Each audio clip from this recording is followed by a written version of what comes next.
Hi friends, radio वर्षा के channel में आप सभी का स्वागत है।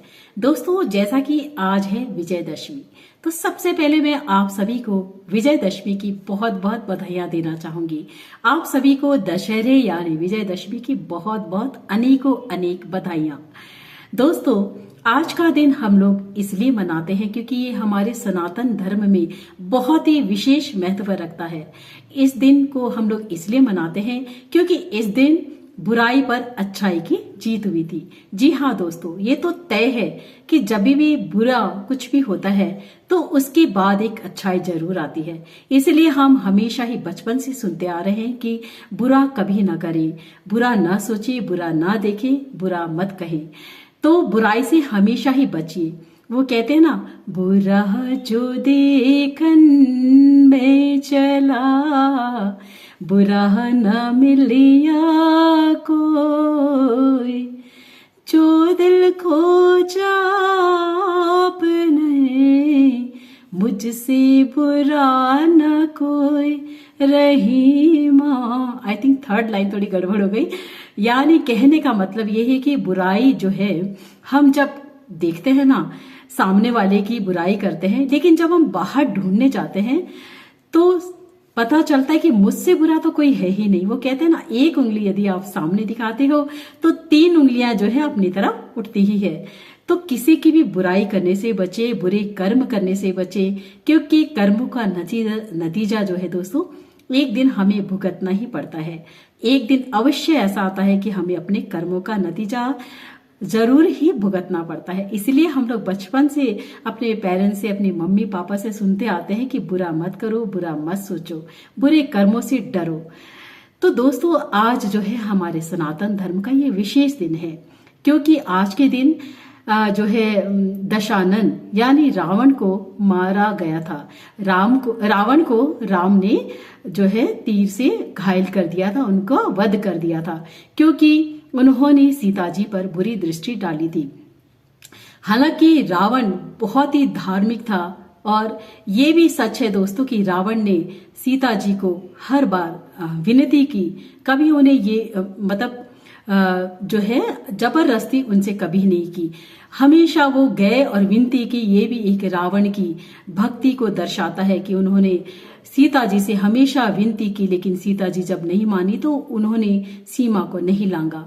तो दोस्तों, ये थी कहानी दशानन यानी रावण की। और एक कहानी हमारे सनातन धर्म में है जो कि आज के दिन के लिए मशहूर है। विजयदशमी एक इसलिए भी मनाते हैं दोस्तों कि जो महिषासुर था, उसने एक बार बहुत भारी तप किया कि उसने अमर होने के लिए जो है वरदान मांगा। तो ब्रह्मा जी ने उन्हें खुश होकर वरदान दे दिया। अब ब्रह्मा जी ने वरदान जैसे दे दिया तो महिषासुर जो है उनको घमंड हो गया। अब तो वो जाके स्वर्ग लोक में ललकारने पहुंच गए इंद्रदेव को। तो इंद्रदेव को ललकारने पर इंद्रदेव भी उनसे युद्ध करने के लिए आ पहुंचे। तो जब इंद्रदेव सफेद घोड़े में आकर महिषासुर से युद्ध करने लगे, तो हुआ यूं दोस्तों कि महिषासुर इतना बलशाली था कि इंद्रदेव के पास दैवीय शक्ति होते हुए भी वो महिषासुर से हार गए, क्योंकि उन्हें वरदान जो मिला हुआ था। उसके बाद हुआ क्या दोस्तों कि सारे देवतागण गए जो है शिव जी के पास कि अब क्या किया जाए, महिषासुर का तो जो है उसका घमंड बढ़ते ही जा रहा है। तब शिव जी ने जो है स्तुति की दुर्गा जी की, और स्तुति के द्वारा दुर्गा जी को उन्होंने शस्त्र यानी 100 शस्त्रों वाली दुर्गा जी को जो है उत्पन्न होने को कहा, यानी उनकी आराधना की। तब दुर्गा जी प्रकट हुई।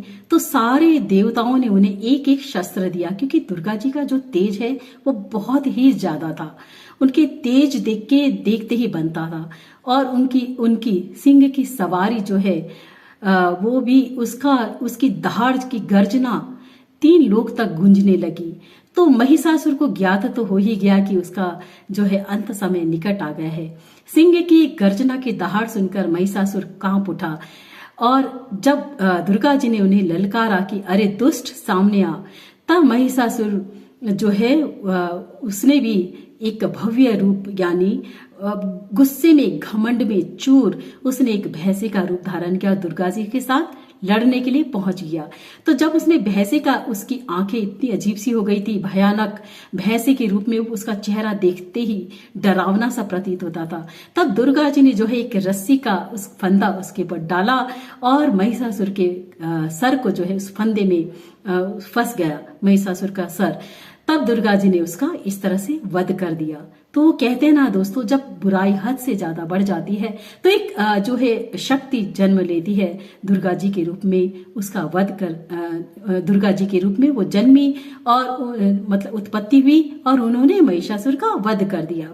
तो हर बुराई का अंत होता है दोस्तों। यदि हम लोग अच्छे कर्म करते हैं तो कभी ना कभी जरूर जीत जाते हैं, भले ही हम लोग जीवन में 10 बार हारे। जैसे कि आज मैंने एक रतन टाटा जी के ऊपर भी आज उनकी एक जो है जीवनी पेश की थी कि उनकी भी इंसानियत, उनकी सच्चाई को आज हम सब नमन कर रहे हैं। तो इसी के संग आज की वार्ता यही, आज की जो है ये बातें यही समाप्त करती हूँ।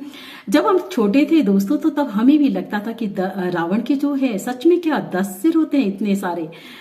तो लेकिन बाद में पता चला कि वो 10 सिर नहीं, उनकी 10 बुराइयां थी। तो हमेशा 10 बुराइयां, 10 तरह की जो बुराइयां होती है उनसे बचे, सच्चे रहे, नेक कर्म करें और उन्नति की ओर बढ़े।